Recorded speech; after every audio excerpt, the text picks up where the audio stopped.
Eh, Bulan ini love one another ya. Topiknya adalah love one another. Kita sudah setiap minggu kita pernah dengar pastor khotbah, kemudian Iren juga pernah mengkhotbahkan hal ini ya.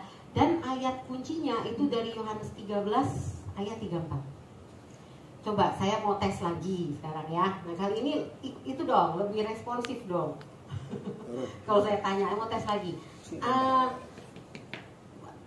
Apa hukum Taurat itu kan dijabarkan dalam 10 perintah Allah, benar ya saudara? 10 perintah Allah yang pertama itu kasihlah Tuhan Allahmu dengan segenap hatimu gitu kan ya. Kemudian jangan ada ilah lain di hadapanmu selain Dia, membuat patung dan menyembah Dia. Kemudian mulai perintah yang keempat, mulai hormatilah ayah ibumu, kemudian dan jangan membunuh, jangan mencuri dan lain-lain. Jadi sebenarnya hukum, terus kemudian Kristus juga, Yesus pernah mengatakan ya, ketika Yesus ada di dunia ini ya, dan dicatat ya, bahwa sebenarnya hukum Taurat itu, 10 perintah Allah itu dirangkum dalam dua hal saja sebenarnya. Ada yang tahu nggak apa? Kalau tadi kan 10 kan, perintah yang 1 sampai 3 itu berhubungan manusia hubungan dengan Tuhan ya, jangan ada ilah lain dan lain. Kemudian mulai perintah keempat tuh berbicara manusia dengan sesama manusia. Coba ada yang berani jawab nggak? Ya, Alfon. Kasihlah Tuhan Allahmu dengan segenap hatimu, ya. Dan kasihlah sesama manusia. Ya, kasihlah sesama manusia seperti dirimu sendiri. Benar. 100 buat Alfon. Nanti hadiahnya di depan ya, Fon. Ada kue bolu itu 3 ya, Fon. Boleh diambil, dipilih, silakan.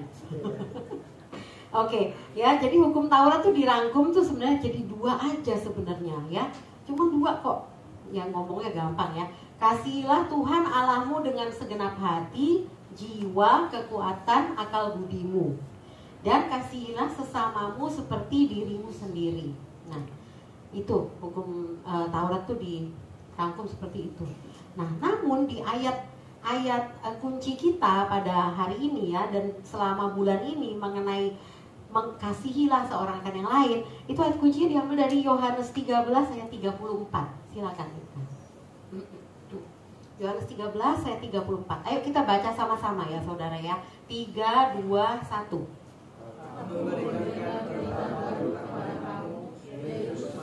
Saling mengasihi sama seperti aku telah mengasihi kamu, demikian pula kamu sama-sama mengasihi. Amin. Jadi di sini Yesus menyampaikan di Alkitab ini, Yesus yang bicara sendiri ya, dan dicatat oleh Yohanes gitu. Nah kemudian ditulis oleh Yohanes. Dikatakan, aku memberikan perintah baru kepada kamu, yaitu supaya kamu saling mengasihi sama seperti aku telah mengasihi kamu. Demikian pula kamu harus saling mengasihi. Nah, kalau yang pertama tadi yang Alfon sampaikan, harus perintahnya apa? Kasih Tuhan dengan segenap hati, jiwa, kekuatan, akal budi, dan kasihilah sesamamu seperti diri sendiri gitu ya.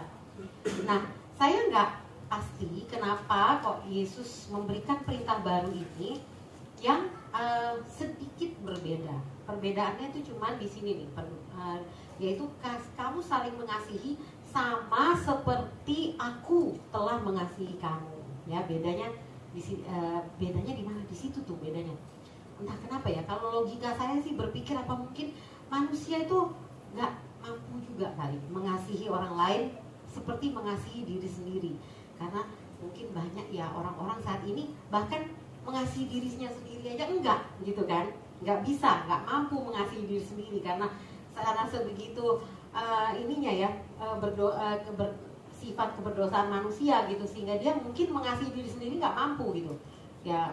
Nggak tahu, mungkin ya dia melakukan hal-hal yang buruk buat dirinya sendiri, kebiasaan-kebiasaan buruk dan lain-lain mungkin ya. Nah itu logika saya. Emang di sini nggak dijelaskan ya saudara kenapa gitu ya.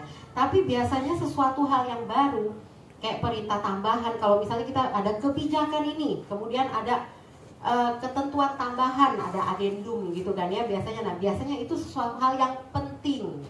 Setuju ya saudara ya? Kalau sampai Yesus berkata, aku memberikan perintah yang baru kepada kamu, yaitu supaya kamu saling mengasihi sama seperti aku telah mengasihi kamu. Demikian pula kamu harus saling mengasihi. Nah, jadi itu pasti sesuatu yang penting gitu. Kenapa Yesus sampaikan seperti itu? Sama seperti aku telah mengasihi kamu, gitu ya, dikatakan begitu. Nah, jadi kalau di ayat ini di Yohanes 13 ayat 34 ya, kalau saudara buka Alkitab saudara dan saudara sekilas baca sebelum-sebelumnya, ini Yesus berkata kepada murid-muridnya pada saat perjamuan terakhir, saudara. Jadi pada saat perjamuan terakhir itu sebelum Yesus datang ke Taman Getsemani, habis itu ditangkap, Yesus berdoa di situ, kemudian ditangkap, kemudian mulailah dia diadili dan akhirnya sampai dia mati di kayu salib. Jadi ini kejadiannya pada saat perjamuan terakhir. Pada saat perjamuan terakhir ini Yesus ini sesuatu, mungkin waktu terakhir mereka bisa duduk bersama-sama ya, Kristus dengan murid-muridnya ya, sebelum dia mati, sehingga dia mengingatkan hal yang penting ini begitu, mengenai mengasihi. Sebelum itu, sebelum dia mengatakan ini, Yesus sempat ini melayani murid-muridnya, membasuh kaki mereka. Kalau saudara coba lihat di ayat 13 juga ya, yang bagi yang ada Alkitab bisa lihat sebelumnya. Jadi dikatakan mereka sedang makan bersama gitu ya, dan dia menanggalkan jubahnya, dia mengambil selai kain, dia ikat di pinggangnya, kemudian dia mulai siapin air buat pembasuhan itu, menuangkan air ke sebuah basi dan mulai membasuh kaki murid-muridnya. Itu yang Yesus lakukan. Kemudian Yesus katakan di ayat yang ke-7, apa yang kuperbuat engkau tidak tahu sekarang, tapi engkau akan mengerti. Nah, kemudian dikatakan,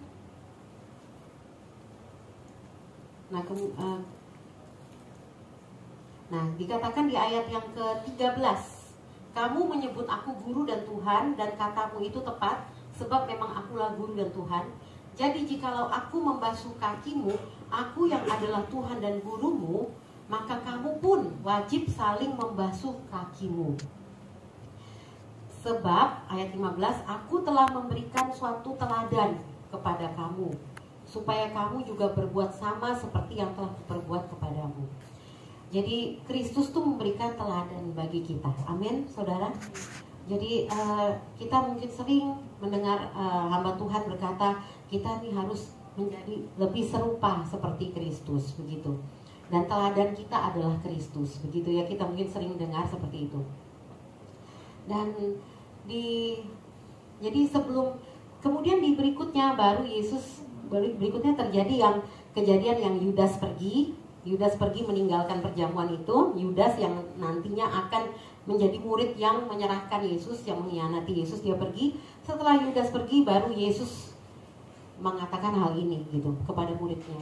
Aku memberikan perintah baru kepada kamu, yaitu supaya kamu saling mengasihi sama seperti aku telah mengasihi kamu. Demikian pula kamu harus saling mengasihi.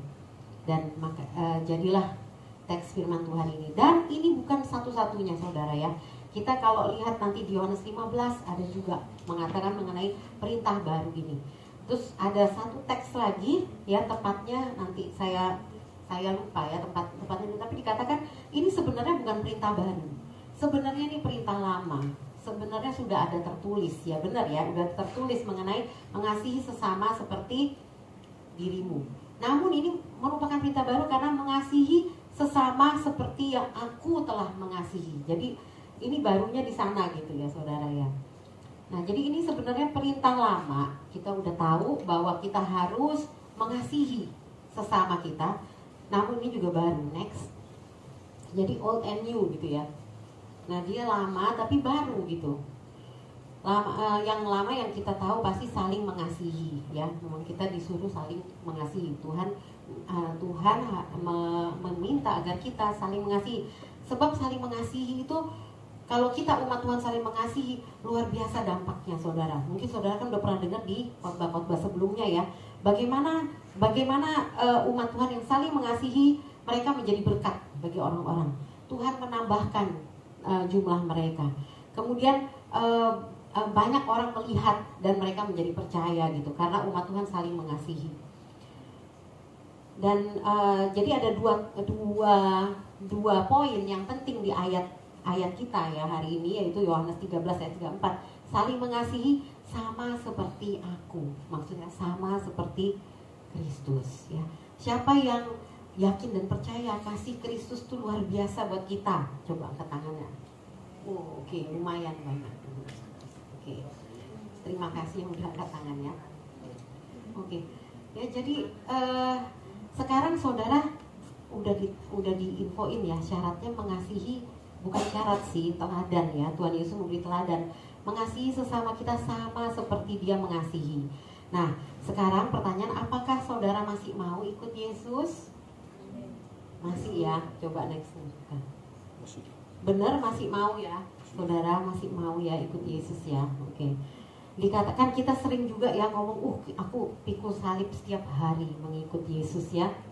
Setiap orang yang mau mengikut aku, ini firman Tuhan berkata ya, Matius 16 ayat 24. Setiap orang yang mau mengikut aku, ia harus menyangkal dirinya, memikul salibnya, dan mengikut aku.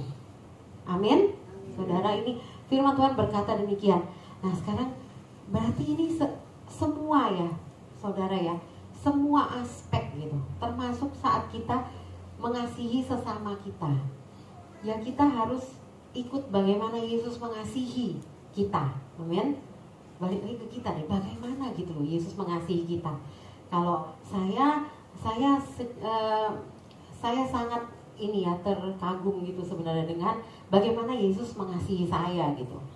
Bagaimana Yesus tuh bersabar terhadap saya gitu. Jadi itu luar biasa begitu. Dan jadi kalau kita memutuskan untuk mengikut Yesus, berarti semuanya ya saudara ya. Berarti saat kita mengasihi itu begitu berat, begitu sulit. Nah itu sebenarnya ya itulah salib kita begitu kan ya.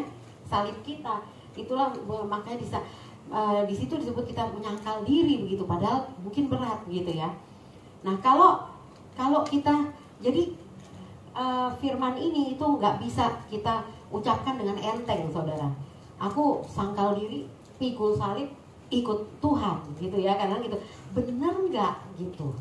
Bener nggak di semua aspek itu kita benar-benar ikut Dia, ikut teladannya Dia?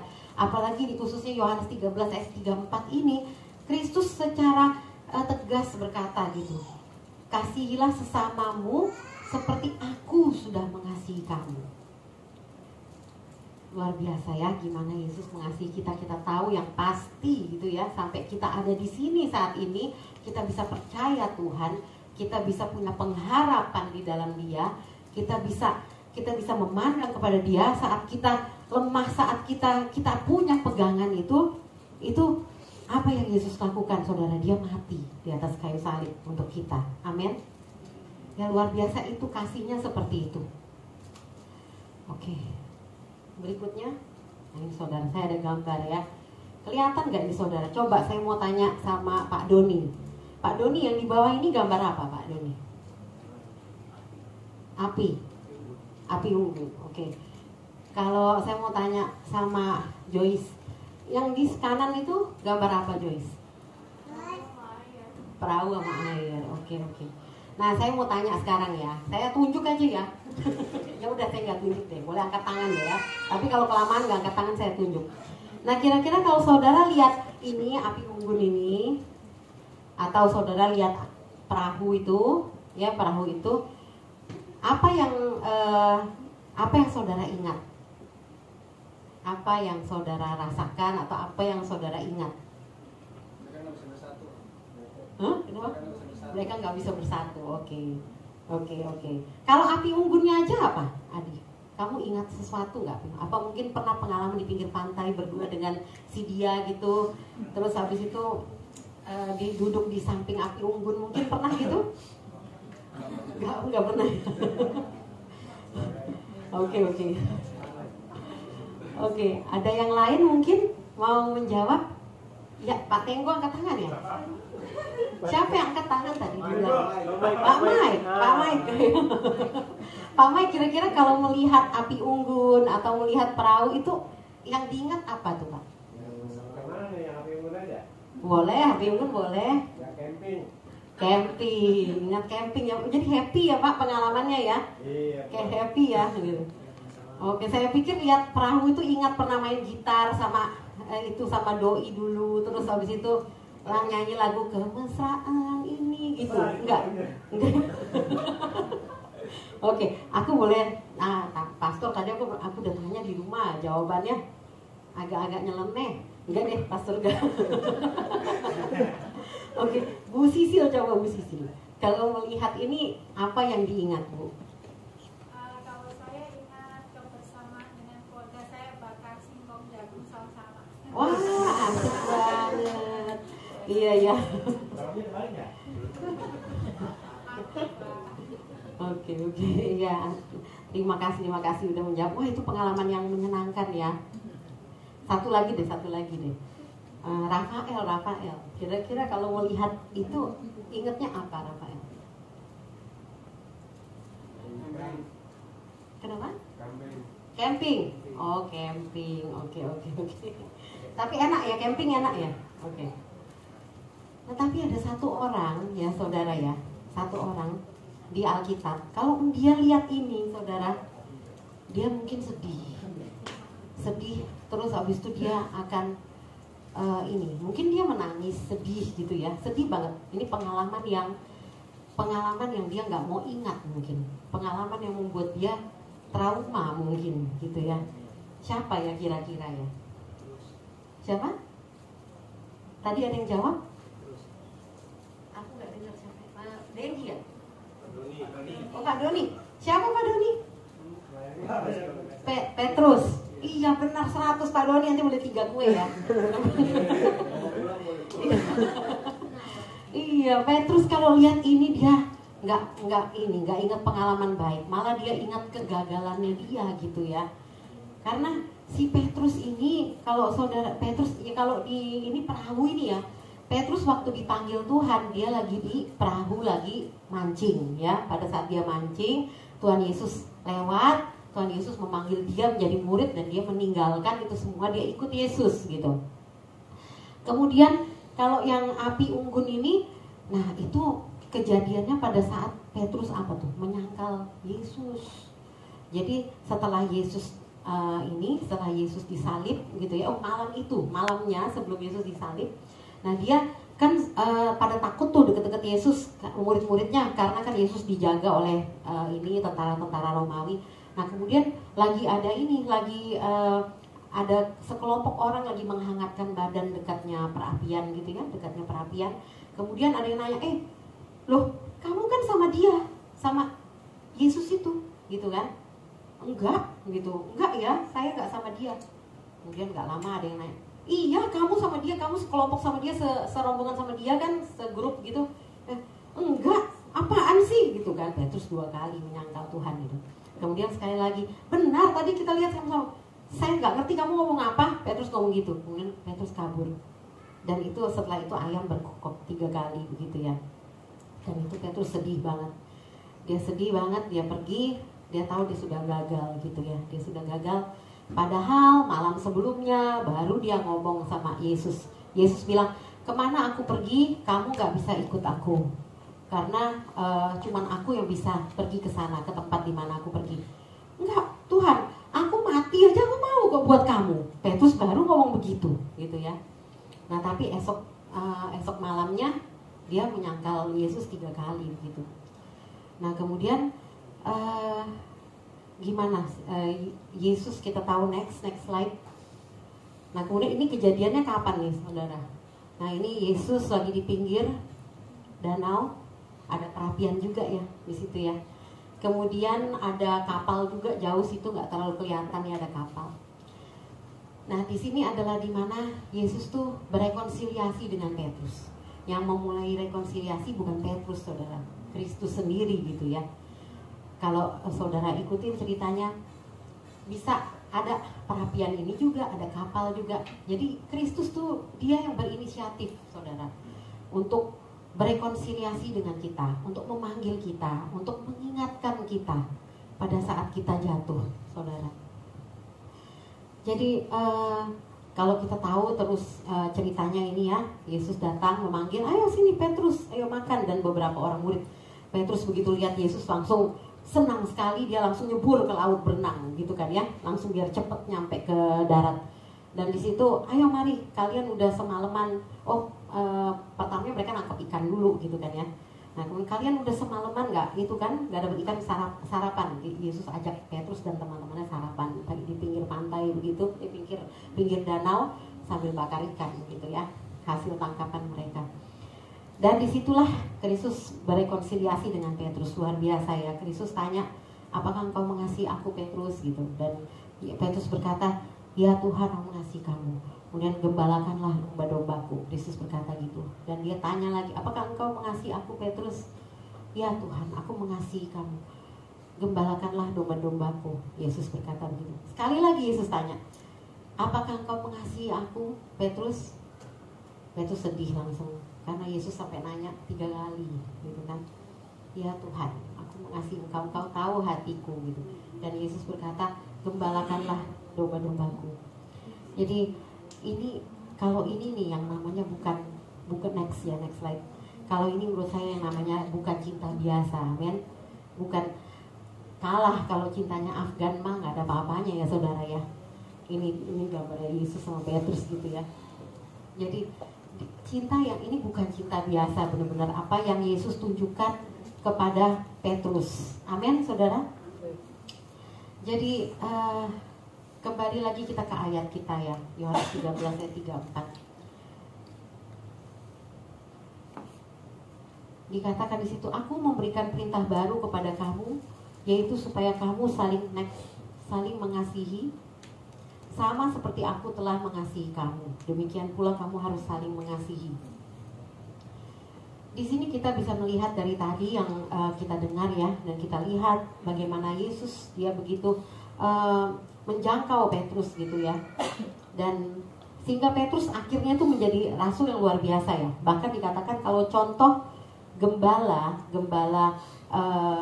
rohani itu Petrus gitu. Dikatakan itu bukan Paulus ya saudara, tapi Petrus gitu. Dan kalau kita lihat di kitab Petrus, kalau kita baca kitab Petrus, di situ Petrus menuliskan gembalakanlah kawanan domba Allah yang dipercayakan kepadamu dengan rendah hati, dengan coba kita baca aja. Itu hasil, itu adalah proses hidupnya Petrus gitu. Bagaimana dia direkonsiliasi dengan Tuhan dan dia bisa menulis ya kitab yang ada itu, kitab Petrus. Coba kita baca aja di Petrus 1.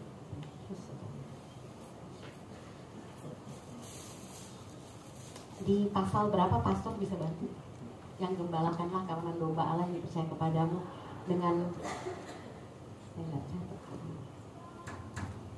1 Petrus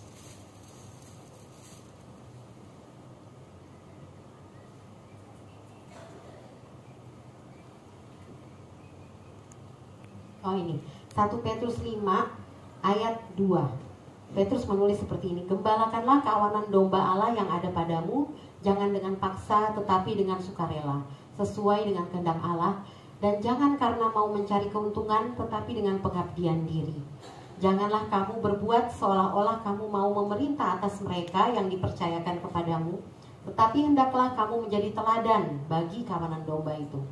Maka kamu, apabila Gembala Agung datang, kamu akan menerima mahkota kemuliaan yang tidak dapat layu. Nah, tulisan-tulisan Petrus itu sebenarnya hasil dari proses hidupnya dia bersama dengan Kristus. Amin, saudara. Jadi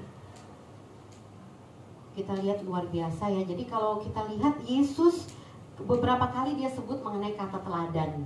Ikutlah aku, aku menjadi teladan bagimu gitu.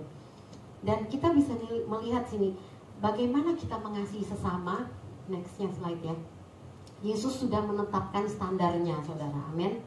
Standarnya gini nih. Kalau kita misalnya kita katakan kita sudah mengasihi sesama, standarnya apa gitu kan?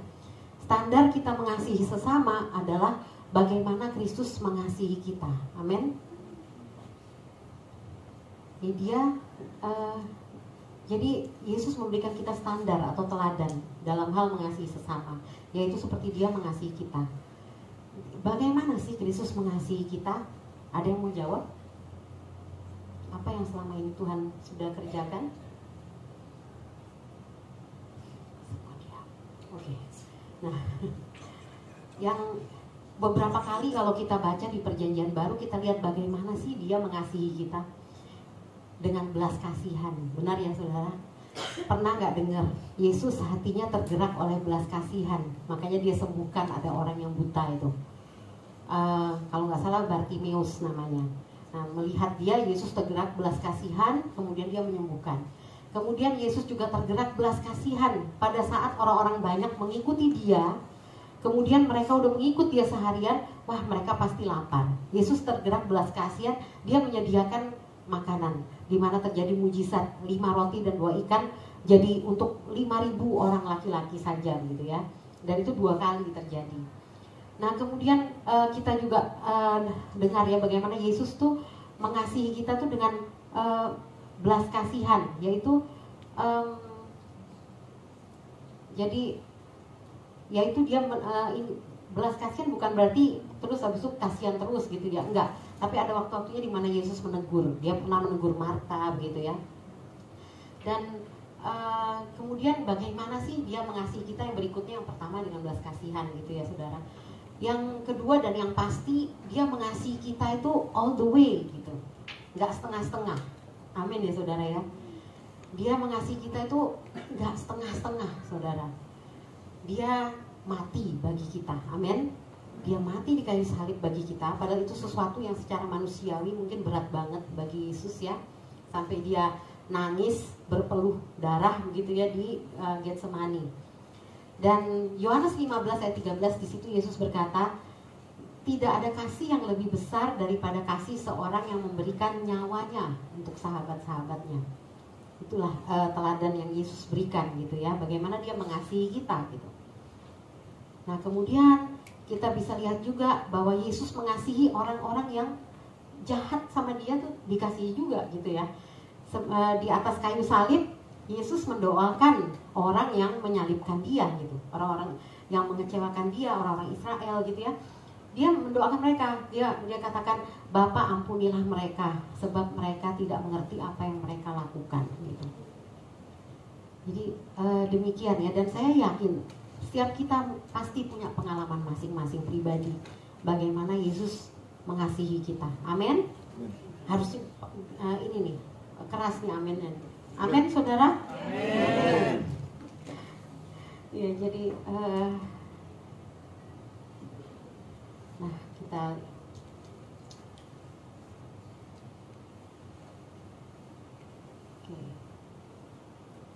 Nah jadi demikian ya bagaimana Yesus mengasihi kita, itu adalah standar yang Tuhan tetapkan. Jadi siap. Jadi gimana, saya mau tanya lagi, apakah yakin mau ikut Yesus? Saudara, amin. Amin ya. Oke. Nah yang berikutnya sekarang bagaimana dengan kita, Bapak Ibu Saudara? Sekarang bagaimana dengan kita gitu kan? Kita udah dengar firman Tuhan, kita udah tahu ya, Tuhan bilang kasihilah sesamamu sama seperti aku telah mengasihi kamu. Kita sudah rasakan kasih Tuhan, kita sudah alami ya yang segitu besar. Apakah kita siap saudara untuk mengasihi sesama kita seperti standarnya Kristus gitu ya? Tapi yang pertama saudara harus ngerasain dulu betapa besar kasih Tuhan Yesus bagi saudara, amin. Baru saudara bisa mengasihi orang lain. Apakah kita siap, saudara? Amin. Saat kita sabar kepada seseorang, seberapa lama atau jauh kita harus sabar? Tuhan tuh sabar, saudara ya. Tuhan tuh, dia tidak, dikatakan di 2 Petrus 3 ayat 9, dikatakan Tuhan tuh sabar terhadap kita. Dia mengendaki supaya jangan ada orang binasa, melainkan semua orang berbalik dan bertobat.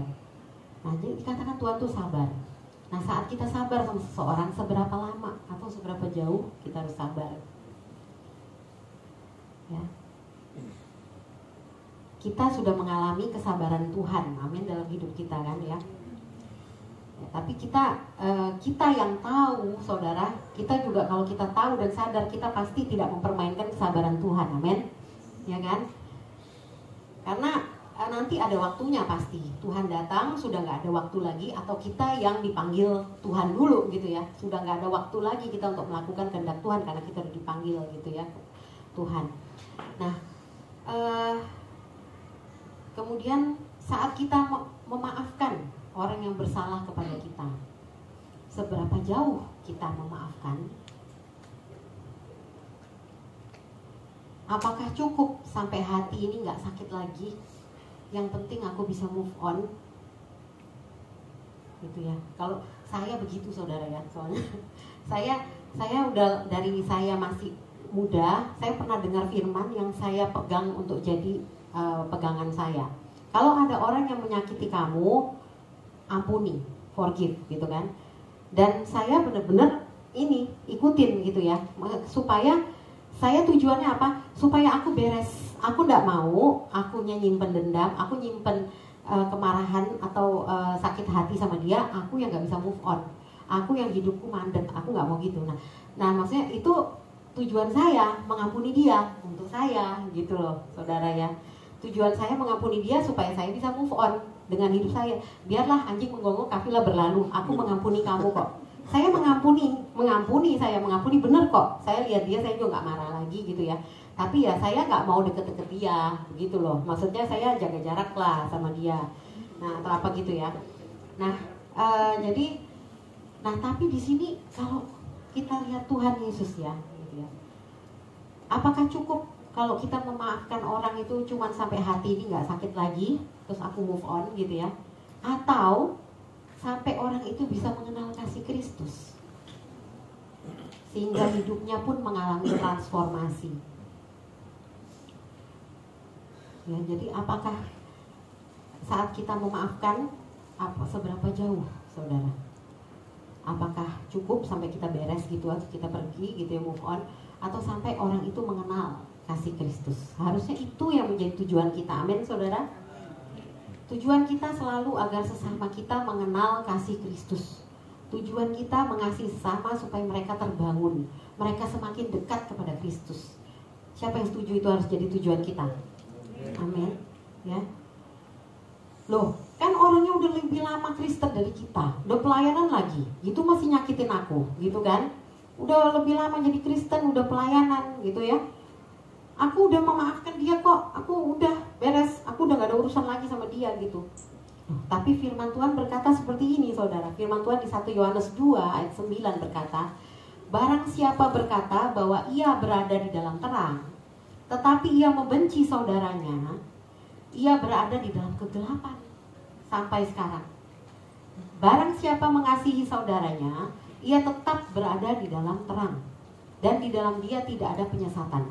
Tetapi barang siapa membenci saudaranya, ia berada di dalam kegelapan dan hidup di dalam kegelapan. Ia tidak tahu kemana ia pergi karena kegelapan itu telah membutakan matanya. Ini berbicara mengenai orang-orang yang sudah kenal Tuhan loh, saudara ya. Udah kenal Tuhan, udah pelayanan, udah lama di gereja, udah puluhan tahun gitu ya. Tapi dia masih membenci saudaranya. Nah, kalau kita ketemu orang-orang seperti ini, terus kita dibenci sama dia, salah satu menjadi orang dibenci gitu ya. Wah, terus kita harus mengampuni gitu ya. Terus dia udah pelayanan apa-apa kok begitu, ngapain dong kok masih kayak gitu. Nah, apakah pada saat itu kita masih mau mengasihi? Apa kita masih mau mengampuni gitu ya? Dan tujuan apa? Supaya orang itu benar-benar mengalami transformasi gitu, mengalami Tuhan.